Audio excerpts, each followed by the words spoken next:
All right. Hello, everyone. Welcome.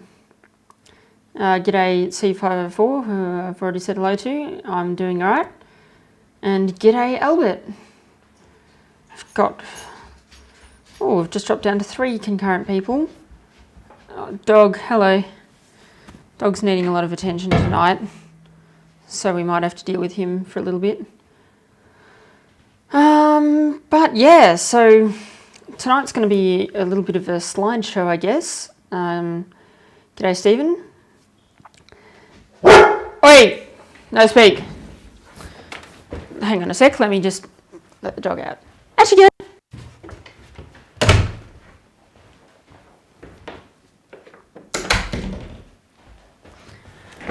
Right, shouldn't have to deal much with the dog. Yeah, so tonight's going to be a slideshow. Bit of a slideshow. Shush! And we are going to be looking at some photos of mine, and I'm going to be talking about the story behind them. Some of these stories I will have told in bits and pieces before, but most of these photos I haven't shown on YouTube. A lot of them I've put up on Facebook and Instagram and stuff, but yeah, there might even be a few ones which you haven't seen before. In fact, I'm sure there will be. Anyway, let me switch to Lightroom.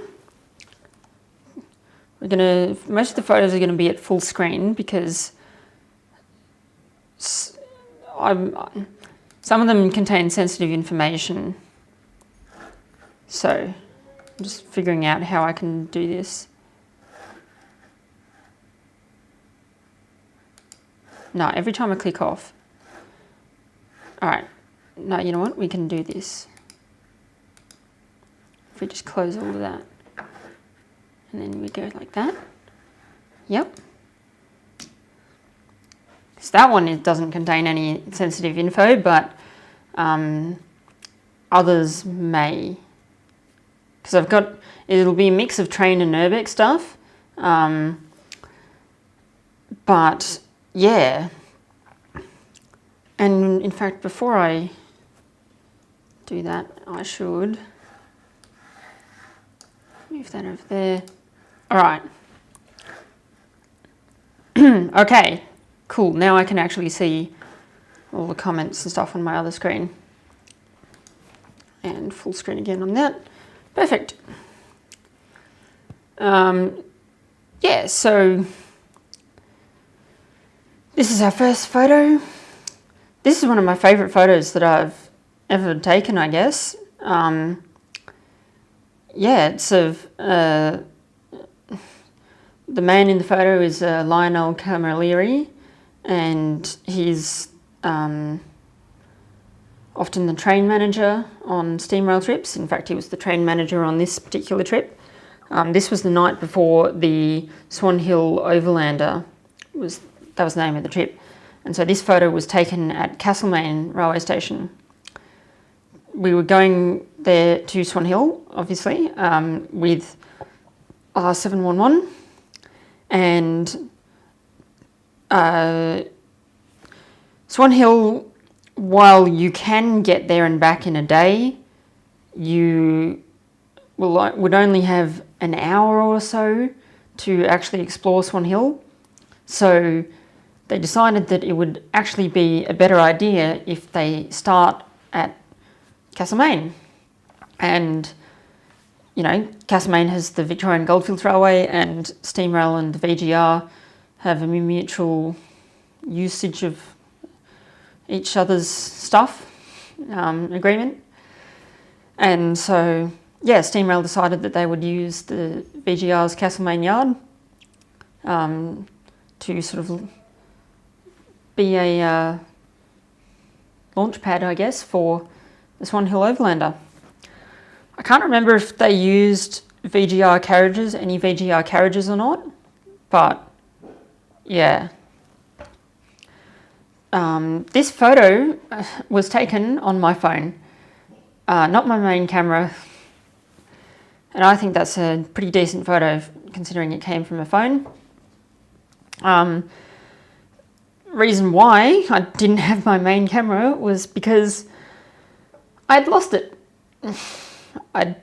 I've sort of touched on that, I think, before, but yeah, back in 2017, I think it was, I left my camera on a train. That sucked. And it was only a week or so, I think, prior to that photo being taken. So I was feeling a bit down that I didn't have my main camera and that I'd lost it. But I was trying to make the most of the situation by using my phone. And yeah, this is what I came up with.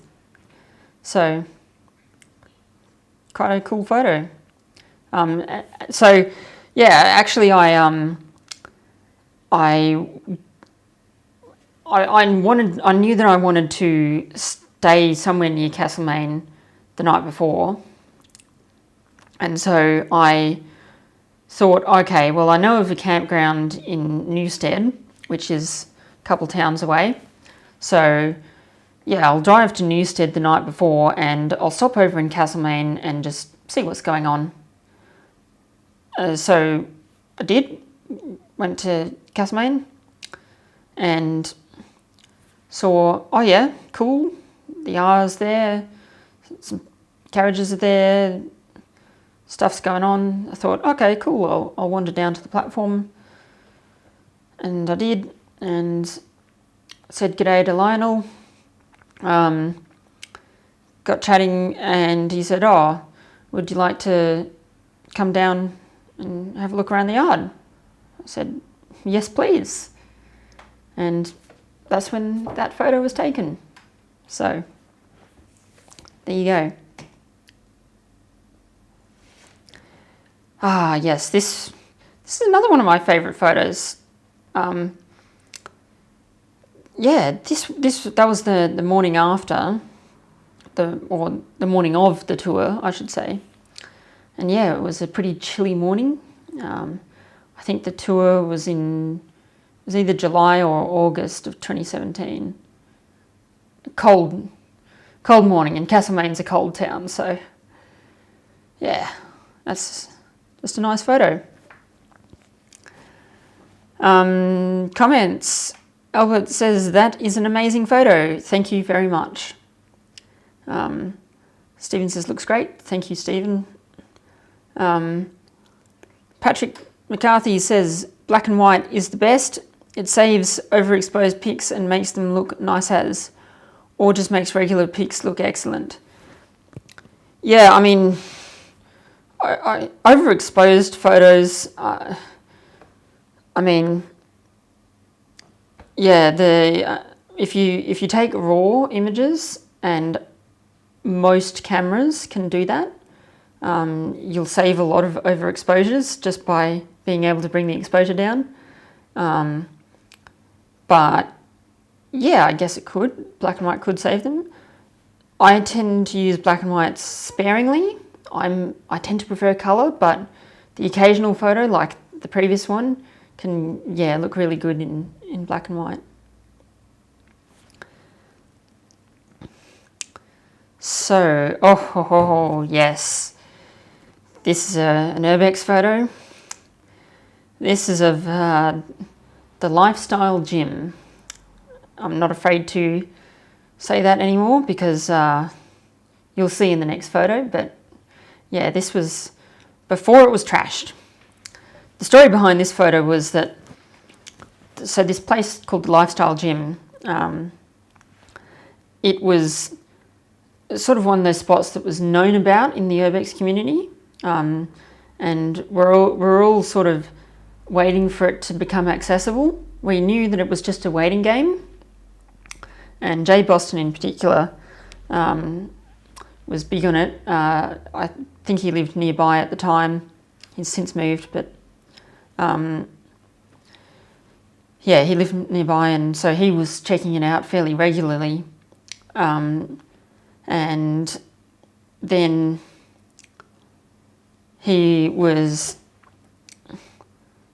going there one time, and despite Jay's efforts of trying to conceal the location, he walked right past the sign which said Lifestyle Gym. So it was very easy to pick out where it was in the video he published to YouTube. And he published a video saying, "Oh my God, the gym's open. Let's go explore the gym." Cool video. You know, I'm friends with Jay. I have nothing against him personally, and he's gotten better, but especially in the early days, he was what I call a location blabber. He, not deliberately, but just through not being very thorough, let's say, tended to give away locations. And they would subsequently get trashed. And I knew that this place was going to get trashed real quick because there was a lot of sort of hype behind it in the urbex community already. So Jay's video dropped, and I said to Les, my mate James, who also lived nearby, he lived like a couple streets away, although he's since moved as well. We got everyone together and said, "Hey, we need to go visit this gym now, like as soon as possible, because it will get trashed, and we want to go in and see it when it's untouched." So that's what we did. We got in, I believe, 4 days after Jay's video. And yeah, it was untouched. But you could just see that, like, there were little signs that it was definitely known about by people who had the wrong intentions. Like, there was a bit of toilet paper that had been thrown around the toilets. Nothing too bad, but just the littlest signs that it had already begun. And by Christmas time, it looked like this. What a difference. I think that photo was like a year or two later, but like, yeah, it looked like that by Christmas time. I should say that, so it was November. It was sort of, yeah, mid to late November when we first went in. So within, say, a month, it was destroyed, absolutely destroyed. And like, you think that's bad? You should see it today. Yeah, it is shocking. You know, as you'd expect, there's been a few attempted fires, but I mean, it's a bit of a concrete gym, concrete jungle. So yeah, no massive fires have taken off. But yeah, it got boarded up and trashed, and then the residents complained and they tried to put in measures to stop people, but that didn't really do much, and you can apparently still access it today, and it's just like, every time you think that a place can't get any worse, it gets worse. So yeah, it's a sad story, the Lifestyle Gym, because it was such a cool place. And if you want to see a full exploration video of it, you just search YouTube for Fogarty Avenue Lifestyle Gym and you'll find it. I'm sure a few of you in the chat have already seen that video. But yeah, we filmed that before it looked like this, so yeah. One new comment from Emma Green saying, "Hi Floyd." Hello Emma, good to see you in the chat. Patrick McCarthy has just put in a new comment saying, "Reminds me of Larundel." Yeah, Larundel is like a similar sort of story, but Larundel was sort of trashed over time more. And yes, while Larundel, I mean, what's left of it is pretty damn trashed. Yeah, it's it was more of an overtime thing, not such a concentrated effort like the lifestyle gym.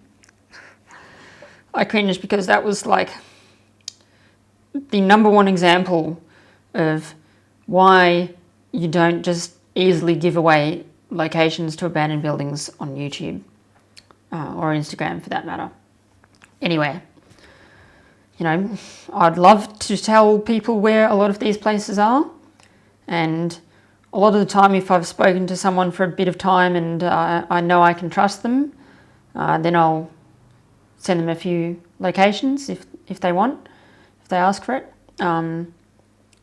Because I don't want to be a gatekeeper of locations. I know there are some urbexers who almost feel entitled to locations and they feel like, oh, you know, I discovered this one first and blah, blah, blah. It's just, I don't see the point. You know, we're all in it hopefully for the same thing, and if there's any, I'll share locations with people who I know won't trash it to begin with, but also won't accidentally leak it. So, yeah, that's also why I'm picky about which locations I send to which people. But yeah, it's enough of a rant. Before I get into this, there's one more comment from Patrick Robertson. A former bus depot near my place is now trashed. Yeah. Look, some places get trashed, but it's only when the word gets out. If it keeps to the right people, and I have seen places that have gone untouched for decades, literally. So, yeah. Even places in the city, you know, they're hard to find. And once you find them, you keep them real close to you. But, yeah. This photo, Victoria Bitter. This is the other side to the Nilex sign. For those of you in Melbourne, you all know about Nilex, and I think even Emma knows about Nilex, even though Emma is not in Melbourne. Anyway, yeah, that was a fun night. So I went to Nilex for New Year's Eve twice. This was the first time. The first time we couldn't get to the Nilex sign itself. Some people did, but they sort of broke in while, oh my God, while we were at the Victoria Bitter silos, which was sort of right next door. And yeah, on that time, the whole of Nilex still had power. That was crazy. The sign wasn't on, or the Nilex sign wasn't on. Obviously, the Victoria Bitter sign was partially on. But yeah, less trashed, but still reasonably trashed. Or you can just see over there the big VB can that was stolen before. I think it was stolen within the next year after that photo was taken. I say stolen, hopefully it wasn't stolen, it was just stolen to be saved because someone was hoping to preserve it. Yeah, that's my only hope. I obviously don't condone stealing, but I must admit that I have taken a couple of items from abandoned places, but only under very strict circumstances where I think that it's of historical importance and at a great risk of being destroyed. And if possible, I will return that artefact to a museum of sorts, if appropriate. But yeah, Victoria Bitter, it was cool to see the green glow and cool to see the fireworks, and inspired us to go back next year, which was probably the best New Year's Eve I've ever had. Is the next photo. Not the best quality photo, technically speaking, but you can see just down here all of these people. That's what I really wanted to show. You can watch the Nilex New Year's Eve video, search Fogarty Avenue, Nilex New Year's Eve, something like that. Yeah, there was like 50 to 70 people up there. The counts vary, but man, what a night. What a night. You know, just mostly people who, you know, there was groups of, say, 5 to 10, maybe not even that much, like, or anywhere between like 2 or 3 people to 6 or 7, the groups. Yeah, but just a lot of different people just had the same idea of, let's come up to Nilex and watch the fireworks. Best decision ever. So when I've taken this photo, I'm sitting right at the very top of the Nilex sign, and man, what a view. Yeah, incredible, nice weather night. The excitement of the night, you can watch the whole video. It's got all the antics, like handing out favourites to everyone, like a chocolate box. Hilarious, but good times. Chips we handed out. What else did we do? Oh, the cops, yeah, that was great. Nilex was a bit of a, what should I call it? It was a bit of a, the neighbours didn't like people being there. So the police would often get called. And with 50 people there, we kind of knew that there was no way that the police wouldn't get called. And we just sort of hoped that they had better things to do than come and get us. And it was also kind of like, yeah, good luck trying to kick 50 people off the top of the building and like trying to charge anyone. There's no group core organiser, you know, we've all just sort of come on our own. So, yeah, I mean, we saw the cop car circling below us one time, we saw a police boat coming by, we saw police chopper coming by, but no cops actually showed up. Theoretically, the site had security as well, but they were the most useless security ever. They pretty much just rocked up once an hour, didn't even look up, just like went to the doors, just shook the door. Yeah, good, move on to the next one. Okay, cool, see you later. So, that was the story of the cops, and yeah, what an epic night. That was my sort of best photo of the fireworks. It's not a very good photo, but you get the idea. Cool view. Yes, this photo. This was taken in 2017, and 2017 was really the year of farewells for trains. But before I talk about this, I think I better read some comments. Albert says, I love the colours in the VB sign photo. Yeah, the green glow was really cool, especially in real life. Just, yeah, unnatural light, but cool. Peaceful night as well. Both nights were cool. Patrick McCarthy says, love Nilex, have been a couple of times and have gotten some nice flicks from that same spot. Cool. So yes, the farewell photo. This was the farewell of the P classes. And in fact, I think I can show the full version if I go like that. Yes. Come on. There you go.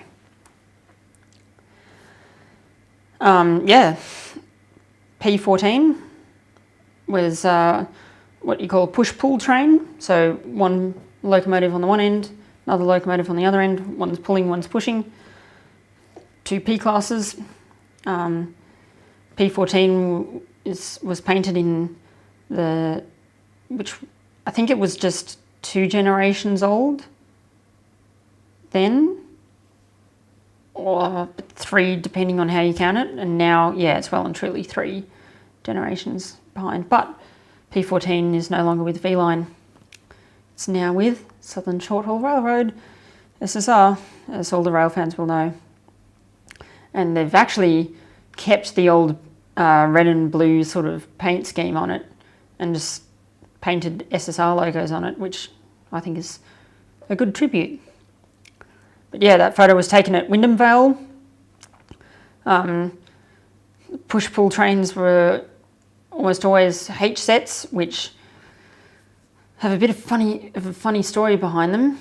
If you don't know, H sets are named H sets because they used to be Harris suburban Melbourne trains, colloquially known as the blue trains because they were often painted blue. And yeah, the Harris trains were filled with asbestos, and so they were hastily withdrawn from the Melbourne train network, and a lot of them were buried, literally buried, in a tip in Clayton. But some of them managed to get the asbestos removed and escape the burial. Not even scrapping, they were buried. And they became eventually V-Line H sets or V-Line H cars. And they still run today. So 1950s suburban Melbourne trains still running suburban services in 2021. You gotta love that. They'd all be approaching. I don't know how old if they were particularly newer Harrises when they were converted, but the design at least is approaching 70 years old. So pretty impressive, and don't tell the commuters that they're riding 1950s carriages. They still think that they're riding 1980s carriages. I've seen a few news articles where commuters whinge that they're riding 1980s carriages. Yeah, really, it doesn't actually matter. As long as they're comfortable and they do the job. Hello, oi. I don't know if that's the next photo or not.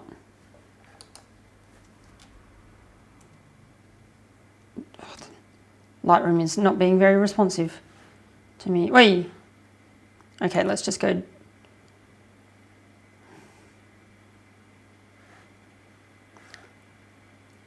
Okay, it was the next photo. Fine.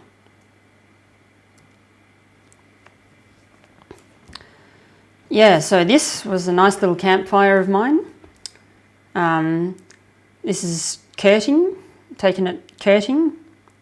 You can just spot my car in the background, my old car. But the fire was, a bit of an impromptu thing. I believe this was I was heading off for the farewell. It was one of the farewell tours. Which one was it? Let's figure that out.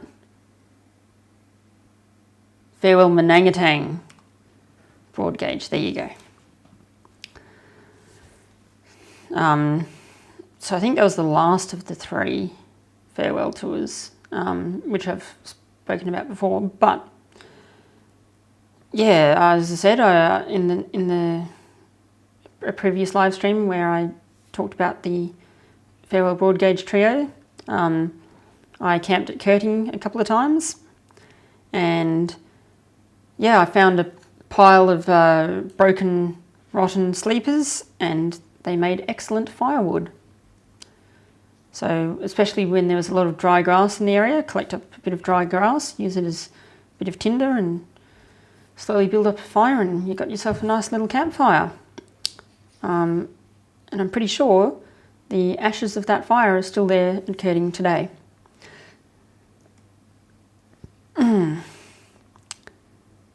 Now, that photo is taken at Bort, I believe. Whoopsies. I didn't note it down, but I'm pretty sure it's Bort. If it's the same tour, yeah, okay. Farewell Menangatang, which means yes, that is Bort Station, B-O-O-R-T. I just like this photo. It's a cool contrast, I guess, between, you know, all the passengers and what a lively train, and this dilapidated station, or remains of a station, I should say. The station building was demolished 6 or 7 years ago. Yeah, it was rotten and at risk of falling over, which, you know, there's a few other stations out there that are like that, but hopefully they don't get demolished. I still think it's cool. Yes, this was the Club Car Victoria, formerly used on the Overland, the train from Melbourne to Adelaide, first class, and later used with V-Line for special events and stuff. But yeah, it was decorated with tinsel because it was getting near Christmas time, and yeah, I just think that was nice. Added a little extra something to the carriage. I love lounge cars, club cars, whatever you want to call them. Yeah, just a great place to sit back, relax, enjoy the journey, strike up a conversation with some fellow passengers. If you can get yourself, if you haven't been on a train with a club car, get yourself on a train with a club car, because they are very nice. And here we are at Menangatang. The platform is a bit dilapidated, and so the train couldn't stop in the platform apparently, although I think later trains have actually stopped at the platform. But anyway, on this particular tour we were routed into the sidings and just got off by some steps. But yeah, Menangatang. That was in the morning, Menangatang. Or was it the evening? One of the two. We can figure that out actually. Yeah, it was the morning. Look at that, 5:54 a.m. I had stayed in my car overnight, slept in the car overnight. I don't think I mentioned with the first photo of the Castlemaine thing that, yeah, I ended up sleeping in the station car park. It's amongst the more blatant places that I've slept, but hey, it worked. I just found a shady spot and I didn't really care. Locked the car. I was right. I was only there overnight and I would be getting up fairly early, so didn't really have any issues. But yeah, Menangatang. That's another nice early morning photo. You can see the sunrise. T413 and H5. Oh, that's the night before. The photos are obviously a little bit out of order, but that is in the vestibule of sleeping car Wando. Yes, I was about to say Colliban, not Colliban, it's Wando. Same style of carriage, but yeah, Wando has a little, it can be a makeshift cabin near the vestibule, but it wasn't set up like that on this tour. It was just, I don't think they set it up like that on any tours. It was just a an open space, I guess another little lounge. And yeah, after my car issues, because what happened was I got off at Manangatang on the train because I was only doing the day tour, right? And the bus, they had a bus arranged to take us back to Board. And then at Board, I wanted to go photograph some semaphore signals. When I was going to photograph those signals, I encountered a ditch and it was a bit too late, and I hit the ditch pretty hard and broke a bit on my car. And I've told this story before, but in the end didn't end up being critical, and I could sort of jerry-rig it and got myself to Manangatang eventually. But it was late by the time I got there, and so yeah, I was just having a nice chat with Roderick Smith, and I forget the other guy's name. Yeah, so I haven't seen Roderick in the chat tonight, but he might be here, he might not be. Yeah, that's just another sunrise photo or early morning. You can see the station. There's been a few comments, so let's have a look. Albert says, was the P14 photo taken with an iPhone 7? Came out really well. Yes, I believe it was. Patrick Robertson says, good old Bush TV, the campfire. Yes, indeed. Isaac Australia Vlogs says, hi Floyd, hello. Fogarty Avenue says, were you vol home? He means voluntary homeless. Yeah, I guess. I don't know what you count as vol home versus just camping, but potentially at Castlemaine. How have I been, Isaac? I've been well. And Isaac says, hi Les, Fogarty Avenue. Same with Stephen. Fogarty Avenue says, travelling well, just grinding on a mega explore. Yes, the Truganina Munitions Reserve. I don't think I'm displaying any photos from there tonight, but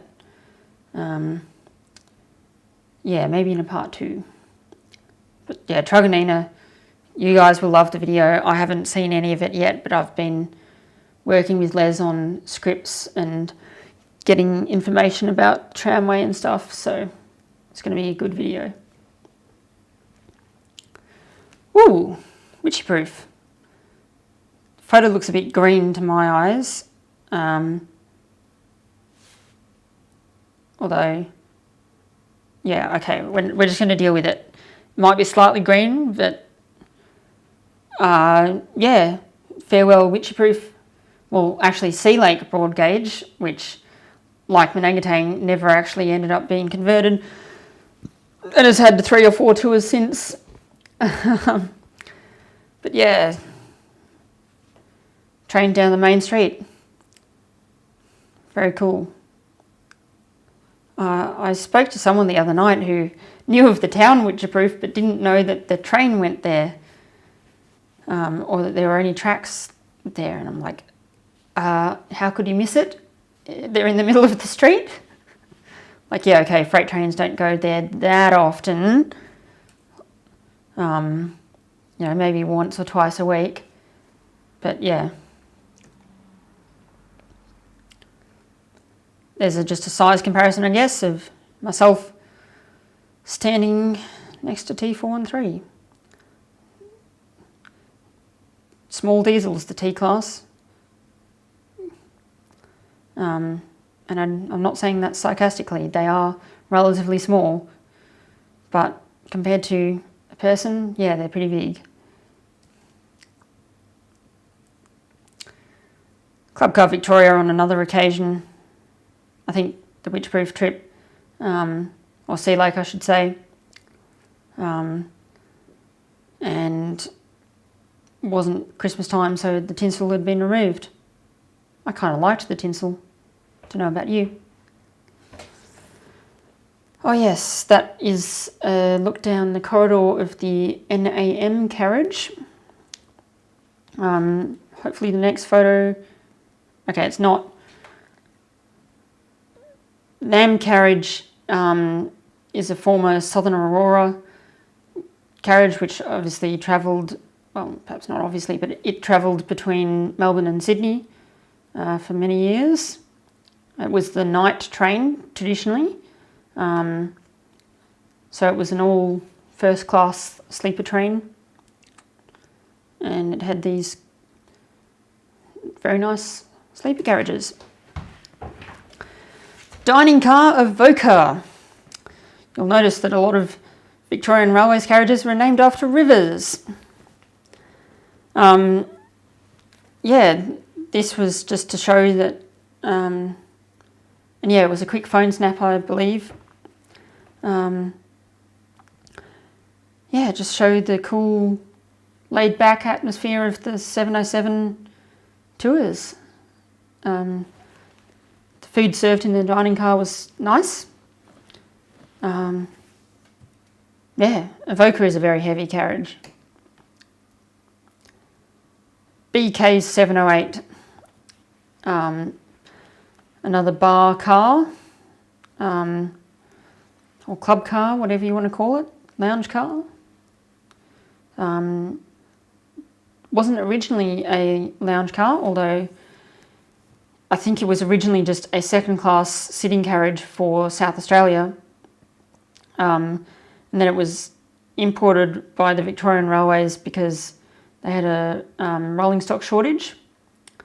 And then the carriage eventually made its hands into private ownership, and the private owner decided to convert it into this bar car. If I'm not mistaken, it was going to be a part of, I think, what was to be known as the Murraylander, which was a failed railway tourist adventure. But the car is now in the hands of 707 operations, and yeah, it's quite nice. Sea Lake, dilapidated station.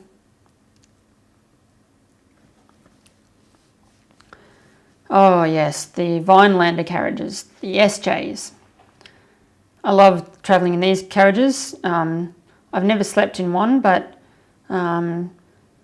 the doors, you can open the top half while you're travelling. And what better way to see the countryside and feel the wind in your hair? Just, yeah, great. I spent a good couple of hours standing in the doorway there with my head out the doorway.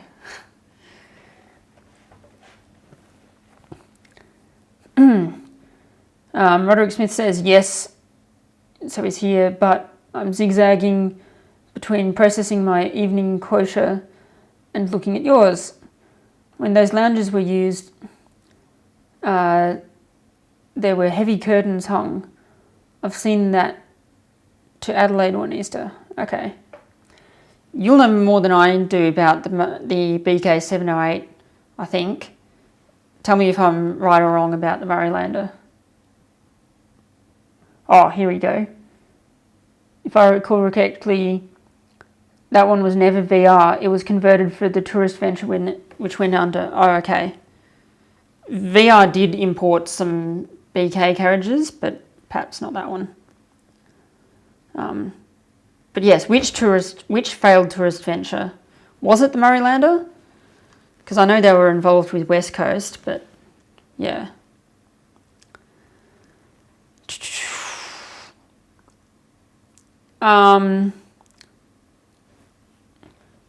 Isaac's Railway Vlog says, that photo looks like it's near Mildura. Not sure exactly which photo you're referring to, but it was not near Mildura. At least not by my definition. This photo, I think, was taken near Nullawil, I think.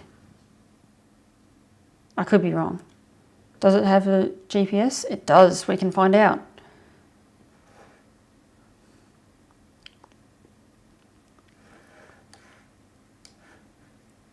So near Warren, between, oh, okay, yeah, Nullawil.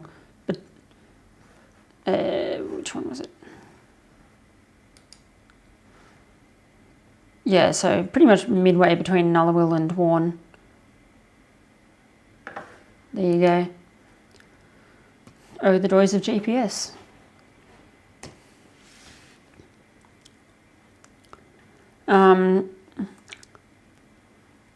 Yeah, that was what I was trying to find before.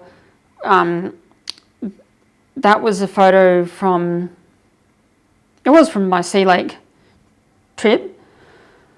I've talked about this before, but I sort of made donations to 707 in exchange for a few goodies on various occasions. And one of those occasions was $50 donation and you let me sleep in a spare compartment. They said, sure, why not? Win-win. Yeah. That was my first time ever sleeping on a train, even though it was stationary. Yeah, sleeping on a train is really nice.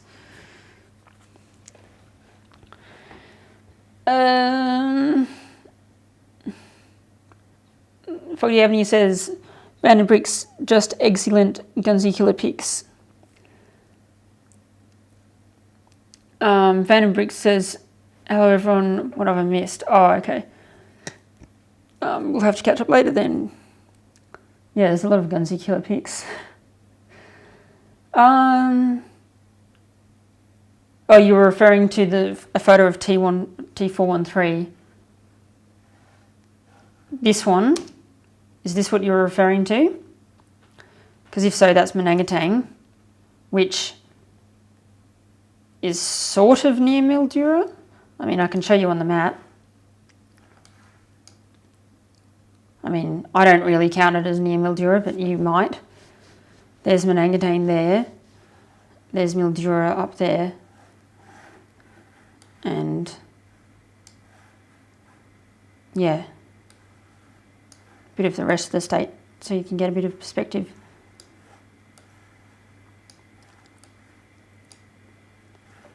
It's in what you would call the Mallee region, so that's why it's got sort of reddish soil. And actually that's something that I always like to do when I'm heading up that way. If I go back to this photo, whoops. Is I like to look out the window and see at what point the soil colour transitions from the typical dark sort of soil to the red sandy soil that you see in the Mallee type region. Always love the Mallee.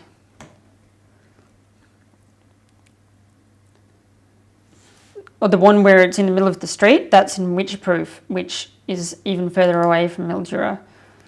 I'll show you again. Witchproof. Mildura. Melbourne. I don't think it's that close to Mildura.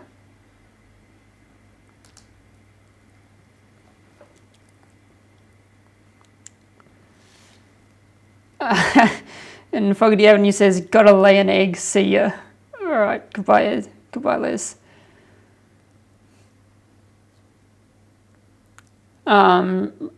Roderick Smith suggests that the failed tourist adventure might have been the Southern Cross Express. There were two. One was Johnny Walker club car, but 708 may be the other. Okay. Evening Will.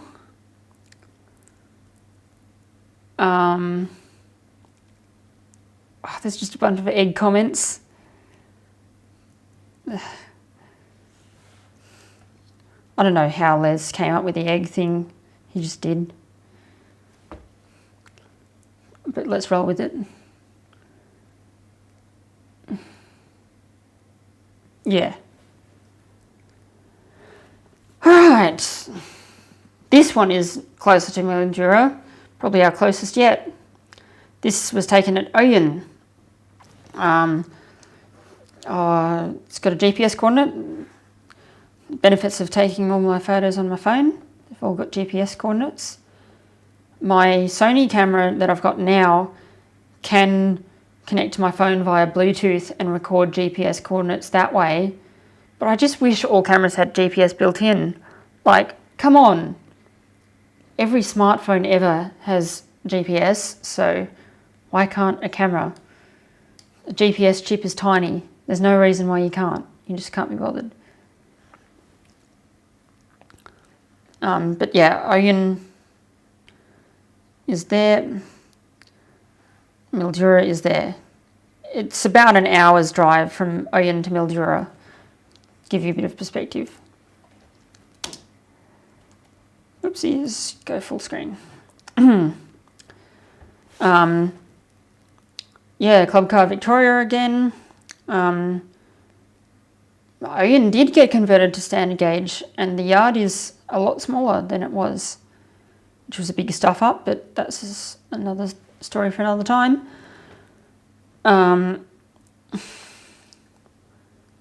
Yeah, that was another time that I bribed 707. I think I said it was either $20 or $50. I can't remember, one of the two. It might have been $50, and it was like, hey, can I stay on? It was probably $50. And can I stay on? Oh, that's right, yeah. So I bribed them $20 to have breakfast on the train, because I parked in the Oyen station car park and slept there, although that's far less obvious, or blatant, I should say, than Castlemaine.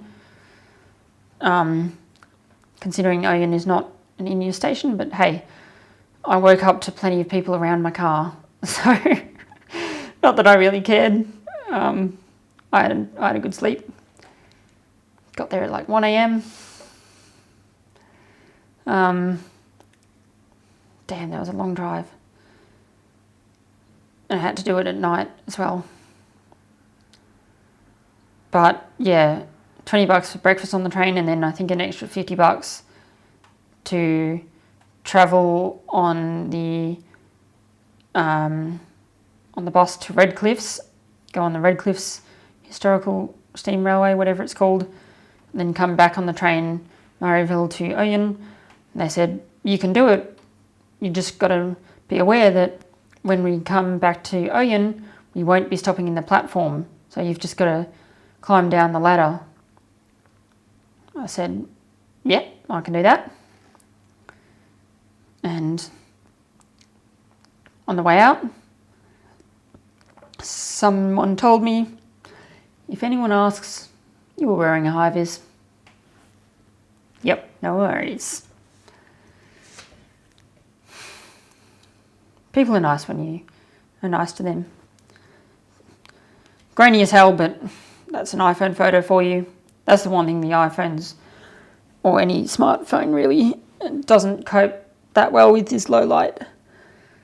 But yeah. Oh, they smartphones, like the latest generation of smartphones are getting not bad in low light. Still can't compete with a proper DSLR, but not bad. But yeah, Oyen. It's 9:55. That's Oyen in the morning. Photos are out of order. That's Redcliffs, 2-foot gauge, although originally broad gauge. It's Cohen, but let's just go back and see how many have we got to go. I'll keep going. I'll pick up the pace a little bit. Cohen, I put that in for two reasons. Number one, yes, indeed, I slept on top of those silos. And yeah, okay, just had to check something. Yeah, slept on top of those silos, not up there. I think where I slept is sort of like roughly there-ish, except not on the catwalk or anything like that. Like, it's out of sight. It's sort of like on this level down here, except over the other side. It was enclosed. You can go watch my video, camping on top of abandoned silos. Yeah, very cool stuff. But yeah, after I did the Ogun to Maryville and Redcliffs trip, I spent a day or two coming back the long way, stopping at various places, and Colin was one of them. This is another place, and I spent the night here, another station which I've spent the night at. I probably spent a combined, throughout 2017, I think I spent like probably a week's worth of nights total at stations. Let me think. We did Oyen for 2 nights. We did this one, which is, it's not Birdsland, what is it? Burchip. And it was something Burr.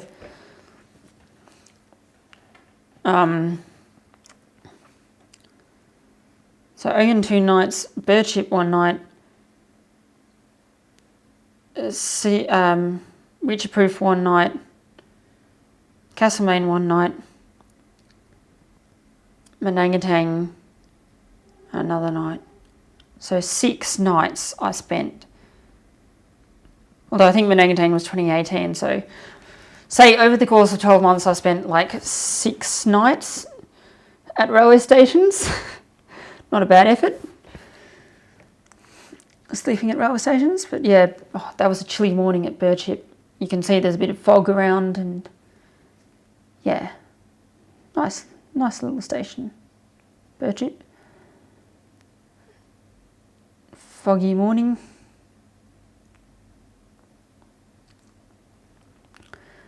Yeah, classic VR design. Very modular.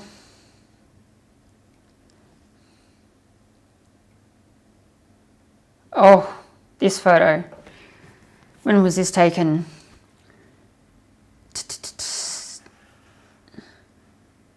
1st of July 2017.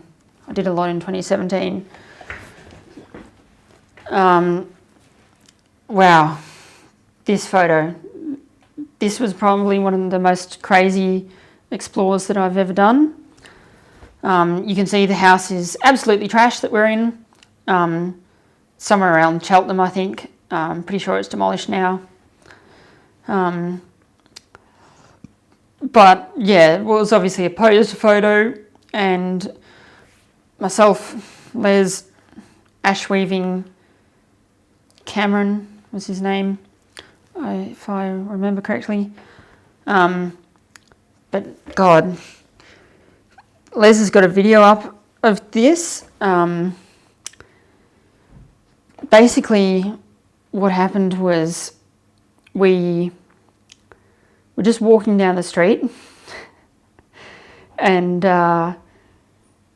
bumped into a bunch of teenagers who were high as a kite, but yeah, and probably had knives and shit on them, but they offered to take us to their little spot and see it. And it's not something that you'd normally agree to, but I think Les and I just sort of followed our gut and were like, it's all right, let's go. And yeah, they graffitied everywhere and smashed stuff, and I think smoked a few bongs while they were at it. Oh, it was quite the day. And I think I remember Ash Reaving and Cameron were just both absolutely shitting themselves, just going like, what the hell have we gotten ourselves into? And meanwhile, Les and I were just like laughing our asses off. and just go like, oh yeah, whatever. Like, I think at one point they offered us to do a few drugs and we were like, yeah, nah, we're good, thanks. Oh, yeah, crazy memories, but I don't know, would I recommend doing something like that? Only if you felt safe.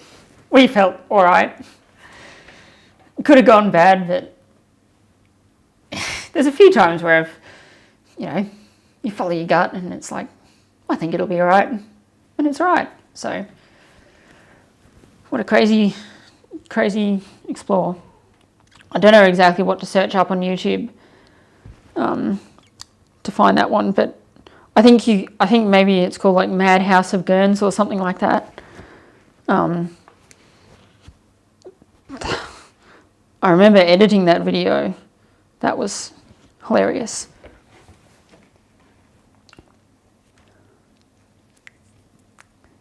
Van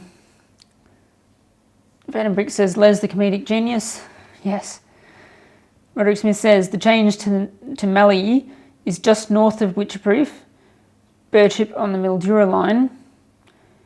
The boundary was one of the extremities of the VR for many years. Then tracks were pushed northwards. Albert says, see a Floyd, got to run. See Albert. Roderick Smith says, I've camped in station yards for decades with never a problem. Indeed. Vandenbrick says, oh, I think I remember that video. It was a funny one. Didn't the house burn down afterwards, like a week or so later? Yeah, I think it did actually. Now that you remind me. Oh, yeah. Burned the house down, hey? It was bound to happen. Is this my last photo? Second last. Yeah, this is a farmhouse, or not a house, a dairy shed. Fogarty Avenue fans, you'll know all about dairy. And yeah, it was, it's still there. I don't want to give it away exactly, but let's just say it's in the eastern suburbs, and you can see it from a major road if you look closely. Although it's a fair hike away from the major road. The area is owned by Southeast Water now, but there's remains from when it was actual commercial farming days.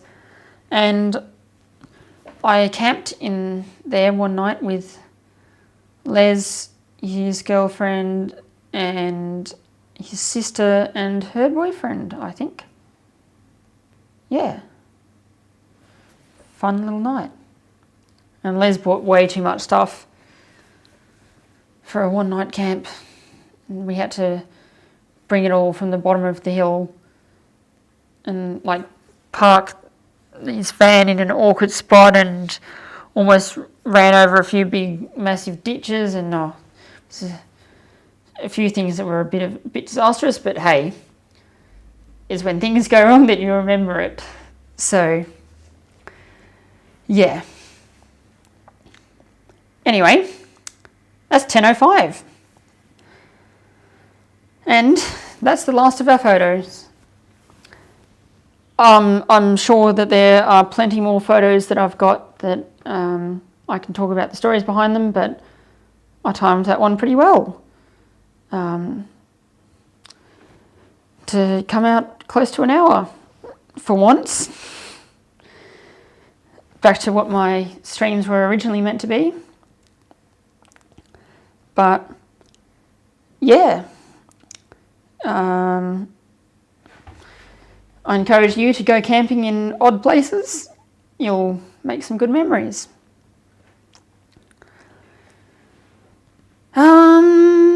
Last updates. I haven't really been working on a video because I've been a bit busy, but I'd like to get onto it So maybe next week. No promises though, because I'm pretty busy next week as well. But eventually I'll get back to it. Okay. Last comment. The place was so hectic that you have finished. Oh, the pace was so hectic that you have finished and I haven't. There you go. Yeah, all right, well, thanks everyone for watching, and tune in next week. I don't know exactly what the topic is. Oh, it was the second last photo, not the last. Oh, well, this one's pretty short. This was from the Farewell Witcherproof broad gauge train, and that was taken at early in the morning. When was that? 6:52 a.m. at Bacchus Marsh, or Rowsley Loop. And yeah, just going up the grade, powering up with an N class and a T class. And when we got to Maryborough, I think, the A2 attached, tender first, witchproof, because the turntable was out of action then. Thankfully it's been restored now. But yeah, God, we left Southern Cross at 5:50 a.m. and we got to Witchproof around lunchtime, and got on the way back we lost our path at Ballarat, which sucked, because we had to wait around at Ballarat for like a good hour or two, and ended up getting back to Southern Cross at like 11:30 at night, something like that. Maybe it was later, but it was the joke on the train at the time was that it would become a weekender train by going overnight or clocking over midnight. But yeah, we didn't get to that stage. Here's a final question for you, Rod. Have there ever been any tours which were not intended to be a weekender but became a weekender because they arrived back at Southern Cross or Spencer Street after midnight? I'm sure there have been one or two. Anyway, that is truly it. Thank you for watching. Next week, I don't know what we'll do, or 2 weeks from now, because I'll probably be in Echuca, and so we'll see what I'm going to do. Anyway, whoa, I've just noticed the screen looks a bit weird. Let me fix that. Can I? Has it been like that all stream? I hope not. Oh well, you got to see the photos, that's the main thing. Yep, okay.